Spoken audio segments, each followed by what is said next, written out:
Most people kind of picture neglect as something loud, right? A slammed door, screaming, an empty fridge, a kid left out in the cold, you know, movie stuff. And honestly, that version is real, but it's just not the kind we're talking about today. Because the kind that quietly shapes who you become, you might not have a single memory of it. There's no scene to point to, no villain. Sometimes the house looked completely fine from the outside. You know, food on the table, a roof, maybe even birthday parties and good grades on the fridge. And yet something just, I don't know, didn't quite land. There's this feeling you carry around as an adult you can't really explain. Like some part of you just never got fed. So here's what's really going on up here. The most common kind of neglect, honestly, isn't about what happened to you. It's about what didn't happen for you. The comfort that never came. And look, I know that sounds a little vague, so just stick with me, friend, because I've got 7 signs. And by the end, you'll know exactly where you land. Real quick, before we start counting these off, this is not a diagnosis. Okay, I'm a potato with a brain stapled on top, not your doctor. And honestly, a video on the internet can't tell you your whole life story. So, look, please don't take these 7 as a verdict. Take them as a doorway. If a few of them make you go, oh, that's weirdly specific. Look, that is not a reason to panic. That's just information. You know it's a door, and you get to decide whether to walk through it. And if a lot of them land, honestly, that's kind of a good thing, because you can't really heal something you can't even see yet. So let's just go find it together. Sign 1. And let's just start with the big one. You are weirdly proud of needing nothing. You're the low maintenance one, right? The easy one. You handle your own problems. You don't burden anybody. And honestly, part of you feels kind of superior about it. Asking for help just feels gross. Like you're admitting a weakness. You'd genuinely rather haul a couch up 4 flights of stairs alone than text a friend to hold the door. Now, here's the thing. That's not just some personality quirk you were born with. A researcher named John Bowlby actually had a name for it. He just called it compulsive self-reliance. And the idea is kind of heartbreaking once you sit with it. You know, a kid who reaches out and gets met learns that reaching out works. But a kid who just keeps hitting a wall learns something really different. They learn to stop reaching, so they get really good at needing nothing. Because back then, needing nothing was just the safest thing to be. Sound familiar? Yeah, I figured, and if that one stung a little, stay with me. Sign 2. And this one's kind of sneaky. You don't always know what you're feeling. Someone asks how you're doing, you say fine, and you're not even lying, because you truly don't know.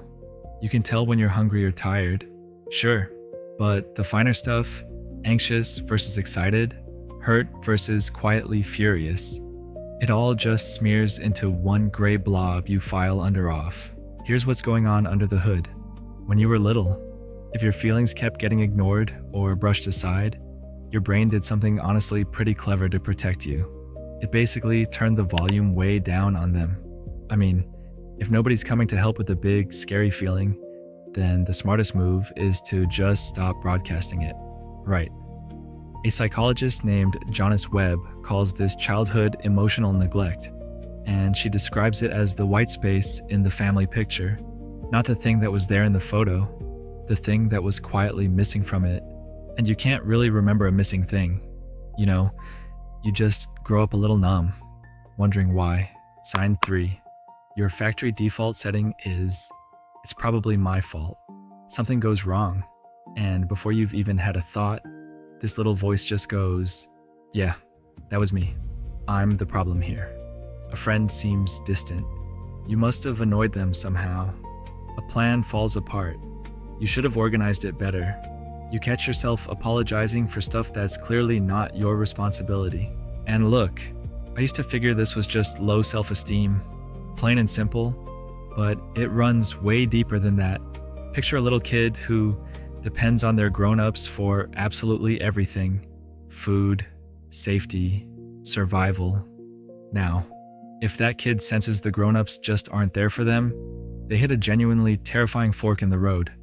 Option A, the people I need to survive are unreliable. Or option B, I'm just the bad one. And look, here's the wild part. A child will almost always grab option B, because I'm bad is scary. Sure, but it secretly comes with a little hope attached. If it's my fault, then maybe I can fix it. Being totally powerless is so much worse. So the blame turns inward, and it kind of stays there for the next 20 years. Sign 4 is honestly a hard one to even put into words, which kind of fits, because it's the hardest one to spot. There's this background hum of empty you just can't explain. I mean, you've got a decent life, maybe even a good one, and still, in the quiet moments, there's this low hum of, hollowness, like you're standing just slightly outside your own life, watching it through a window. Not depressed, exactly. Just kind of running on fumes for a reason you can't name. Here's why it's so confusing. Most problems come with a story attached, right? You know exactly why a breakup hurts, but this one leaves no story behind, because it's the absence of something, not the presence of a bad thing. There's just no memory of the comfort you never got. So the emptiness floats around, loose, and you assume the problem must simply be you. It isn't. It's an old hunger that never got a name. And personally, I think that's honestly one of the loneliest feelings there is, and almost nobody talks about it. Sign 5, you can read everybody else's needs like a book, but your own are just a total blank. You clock the tiny shift in someone's voice before they've even finished their sentence. You know what your partner needs before they ask. You're basically a human mood radar, and people love you for it. But, flip it around. Ask what you need, right now, in this moment, and the whole screen just goes dark, static, no signal at all. And that combo is not a coincidence. By the way, a kid in an unpredictable or checked out home just learns to survive by watching. You get hyper-tuned to the grown-ups' moods, because their mood basically decides your whole day. So you point that radar outward, at everyone else, all the time. The one thing you never got to practice was scanning yourself. Your own inner world just stayed a foreign country you never learned the language of. So you grow up fluent in everybody's feelings and weirdly illiterate in your own, which, honestly, as a potato who mostly just sits in a cupboard worrying about others' problems, I find deeply relatable. Sign 6. You shrink everything, especially the stuff that actually hurt. Just watch what happens next time you talk about something hard from your past. You do this little move where you make it smaller. Other people had it way worse than me. I don't want to be dramatic. You hand people the abridged, no big deal version, with a shrug and a laugh, stapled on top so nobody actually worries. And honestly, here's where that comes from. If, as a kid, your feelings kept getting the "you're overreacting" treatment, you just quietly learned a rule. Big feelings are too much. They push people away. So the safe thing is to make them small. And honestly, make yourself a little smaller too.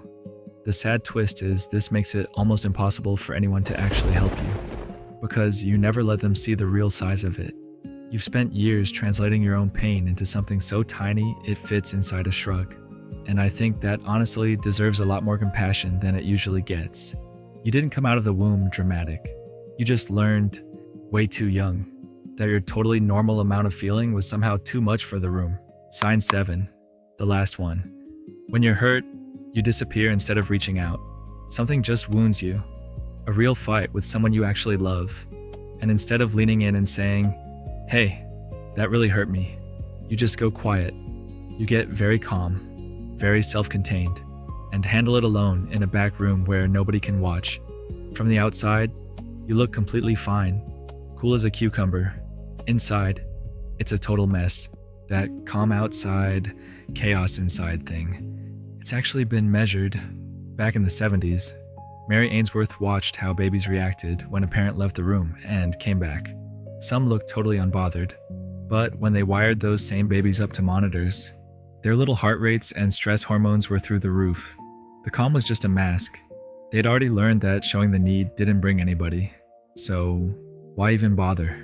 So If you go still and silent right when you're hurting the most, look, you might just be running a very old, very well-practiced version of that same program. So what's the actual pattern tying all 7 together? All right, deep breath. Let's put the pieces together, because on their own, each one kind of looks like a random personality trait. One looks like independence, another just looks like being a bit numb, or a little hard on yourself. But line all 7 up, and a shape appears. Every single one is a brilliant adaptation. Not a defect, a solution. Each one was a smart little move. A child made to stay safe and stay attached to the exact people they couldn't afford to lose. I mean, think about it. If nobody comes when you cry, then needing nothing becomes the safest way to live. Feelings that aren't welcome at home. Better to just go numb than keep getting hurt. And if the grown-ups you depend on can't be the ones who are wrong, well, that kind of just leaves you holding the blame. I mean, you were a tiny survival genius. The catch is, these programs don't come with an expiration date. They got written for a world you left a long time ago and just kept quietly running, right into your adult life and your relationships, even into the way you talk to yourself at 2 a.m, and nobody ever handed you the manual. And this is honestly the part that gets me, because the world just does not see any of this for what it really is. It sees your surface and hands you labels that are almost insultingly wrong. They call you cold or distant, maybe just hard to read. You're so independent. They say, you don't need anybody. And people say that last one like it's a compliment, and you smile and take it, while some part of you is basically screaming that you'd give almost anything to be the kind of person who could just let someone in. And honestly, even you get yourself wrong. You look at your numbness and call yourself broken. You look at your self-blame and call it just being honest about your flaws. You've spent your whole life reading your own survival adaptations as proof that something's fundamentally wrong with you. And I want to gently push back on that, because I really don't think that's true. You're not the bug in the system. Friend, you're the ridiculously resourceful kid who wrote a workaround under pressure and just never got told they could stop running it. So where does all this actually leave you? Okay, if you saw yourself in a bunch of these, I need you to hear the most important thing I'll say this whole video. These 7 signs are not proof that you're damaged goods. They're proof that you survived something quietly, mostly without help, and kept right on going anyway. And that takes a kind of strength most people never even go looking for. So here's the reframe I want to leave you holding on to. It was never that you needed too little. It's that you got taught way too early to expect too little. And expectations, unlike actual wounds, can be updated. That numbness you feel, right. Your feelings honestly aren't gone. They're just tucked behind a wall you built when you were small and scared. And walls can come down, slowly and gently, one brick at a time. You can learn to name what you feel. You can practice needing people and letting them actually show up for you. And it's never too late to hand that kid the thing they missed. One more thing, and I really do mean this. If any of this just cracks something open that feels way too big to hold on your own, please, go talk to a real, trained human about it. A good therapist isn't a luxury, and honestly, it's not some admission of failure. Look, I'm a cartoon vegetable. They can actually help you carry it. This kind of stuff is quite literally what they're there for. So, how many of the 7 landed for you genuinely? I just want to know. Just drop your number in the comments, 1 through 7, and if you're feeling brave, tell me which one hit hardest. I read them, all of them. And there's honestly something quietly powerful about a whole comment section full of people going, oh, thank goodness, it wasn't just me. And here's my one real ask before you go. Somewhere in your life, there's a person who's the low maintenance one, the one who needs nothing and handles absolutely everything themselves, always says they're fine. The Rock, just send them this video. Not to fix them or anything, just so they know somebody actually sees the quiet weight they've been carrying this whole time. You probably already know who I mean. And that kid you used to be, the one who learned to need nothing. They did an incredible job keeping you safe. But it's okay to let them off duty now. You've got it from here. Stay curious. You brilliant Spud. I'm Spud, and I'll see you in the next one.